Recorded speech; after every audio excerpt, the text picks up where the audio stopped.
تو میں نے پہلے جو جملہ آپ کے سامنے عرض کیا تھا وہ کیا تھا؟ پہلا کیا ہے؟ ان الذین آمنوا وعملوا الصالحات، کہ ایمان لانے والا ہو جس نے حالت ایمان میں اللہ کے نبی کو دیکھا اور حالت یقظت میں دیکھا. ایسا نہ ہو کہ خواب میں اللہ کے نبی کا دیدار ہو. اللہ ہم سب کو کروائے، اللہ ہم سب کو کروائے. جو بندہ روزانہ کم سے کم 1000 مرتبہ درود شریف پڑھتا ہے، حضرت شیخ رحمہ اللہ نے بیان فرمایا ہے کہ پابندی سے پڑھتا ہے کوئی بھی درود ہو، لیکن حضرت مفتی صاحب دامت برکاتہم العالیہ نے لکھا ہے کہ بھئی اگر درود ابراہیمی ہو اور روزانہ کے تسلسل سے ہو، اللہ ضرور اس کو محمد الرسول اللہ کا اپنی ہی شکل مبارک میں دیدار کرائیں. اس کے لیے تو وقت نکالے کم سے کم. جو درود شریف کا وہ کرے گا، پابند رہے گا، اللہ محمد الرسول اللہ صلی اللہ علیہ وسلم کا دیدار، اور دیدار ایسا کہ وہ دیدار کے درجے میں ہو. یہ یاد رکھیں. ایک بندہ آیا، میں حقانیہ کے اندر تخصص میں تو ہمارے استاد تھے، اس کے ساتھ بیٹھا تو اسے کہتے ہیں یار رات کو میں نے حضرت عمر رضی اللہ تعالی عنہ کو خواب میں دیکھا ہے. خواب میں دیکھا ہے میں نے حضرت عمر رضی اللہ تعالیٰ عنہ. کس طرح دیکھا ہے؟ اب دیکھنے میں بھی چیزیں ہیں، یاد رکھیں. دعا یہ کرو محمد الرسول اللہ کو میں دیکھوں اور ایسی حالت میں دیکھوں کہ وہ مجھ سے خوش ہو، راضی ہو. اب وہ کہتے ہیں حضرت عمر رضی اللہ تعالیٰ عنہ کو میں نے دیکھا کہ وہ یہ ڈاٹسن نہیں ہوتے، ڈاٹسن جو ہوتے ہیں، اس میں حضرت عمر رضی اللہ تعالیٰ عنہ آخر میں بیٹھے ہوئے ہیں، اپنے پاؤں یوں لٹکائے ہوئے ہیں اور مجھے دیکھ کے کہہ رہے ہیں قام الصلاۃ قام الصلاۃ. وہ بڑا خوش تھا. میں نے حضرت عمر رضی اللہ تعالیٰ عنہ کہا مفتی صاحب نے اس کو یوں کہاں سے پکڑا، زور دیا ہے کہ اللہ کے بندے نماز نہیں پڑھتا، نماز پڑھا کر. انہوں نے کہا جی نماز میں کوتاہیاں. کہتے ہیں یہی تنبیہ ہے کہ نماز پڑھا کر. تجھے ایک چیز نظر آ رہی ہے کہ دیدار حضرت عمر ہے، دوسری چیز سمجھ میں نہیں آ رہی کہ بھئی وہ تلقین کر رہے نماز پڑھا کر، تو نماز نہیں پڑھتا. اب جب اس سے تحقیق کی گئی تو پکا بے نمازی تھا. تو دعا یہ کرو اللہ ایسا دیدار کروائے کہ وہاں بھی نظر آئے کہ وہ راضی ہو. میں آپ کو ایک واقعہ سناتا ہوں کہ کافر کہاں تک چال چلتا ہے. وقت بھی پورا ہے. 6 ہجری میں یعنی 557 ہجری میں یعنی 6 سال میں 606 ہجری میں ایک بادشاہ گزرا ہے جس کا نام تھا نور الدین زنقی رحمۃ اللہ علیہ. حضرت شیخ زکریا رحمۃ اللہ علیہ لکھتے ہیں اپنی کتاب میں، علامہ سمعودی اپنے کتاب رحمہ اللہ اپنی کتاب وفاء الوفا میں نقل کرتے ہیں کہ ایک دفعہ یوں ہوا کہ حضرت کیونکہ تھے اس طرح کے بھائی بادشاہ تھے لیکن تہجد گزار بادشاہ تھے. رات کا آخری پہر عبادت میں گزرتا، تہجد پڑھ کے سو گئے. اللہ کے نبی کا دیدار ہوا.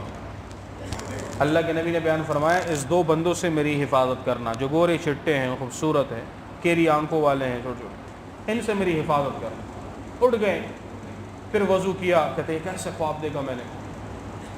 پھر اسی طرح نفل پڑھے، پھر سو گئے، پھر اللہ کے نبی کا دیدار ہوا. پھر کہا ان 2 بندوں سے میری حفاظت کرنا.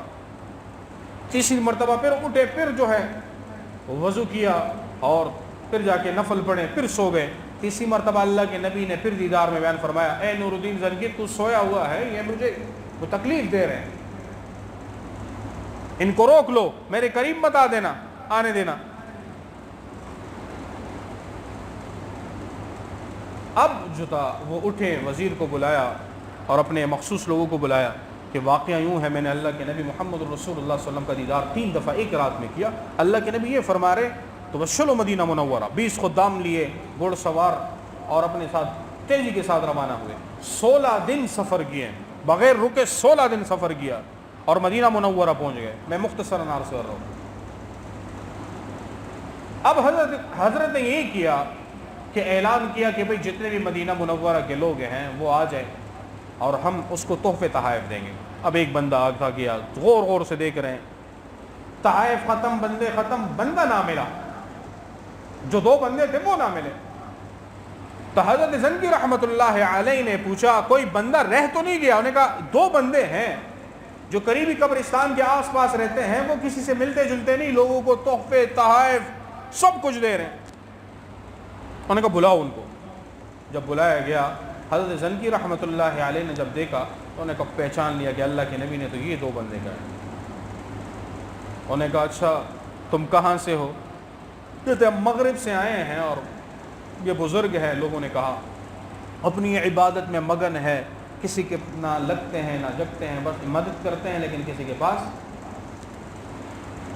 انہوں نے کہا اچھا. انہوں نے کہا ان کو ادھر کہاں رہ رہے؟ وہاں پہ گئے. اب وہاں پہ گئے, ان کے ڈیرے پہ گئے. اب اس خیمے کے اندر داخل ہوئے, دیکھا مصلی بچا ہوا, مصلی اٹھایا, ایک پتھر ہے, پتھر اٹھایا, نیچے سرنگ ہے اور وہ سرنگ سیدھا محمد الرسول اللہ صلی اللہ علیہ وسلم کی قبر مبارک, قبر اطہر تک جاتی ہیں اور تقریباً قبر تک پہنچ چکے تھے. تو حضرت زنکی رحمۃ اللہ علیہ رونے لگ گئے. تو کسی نے پوچھا حضرت کیوں رو رہے ہو؟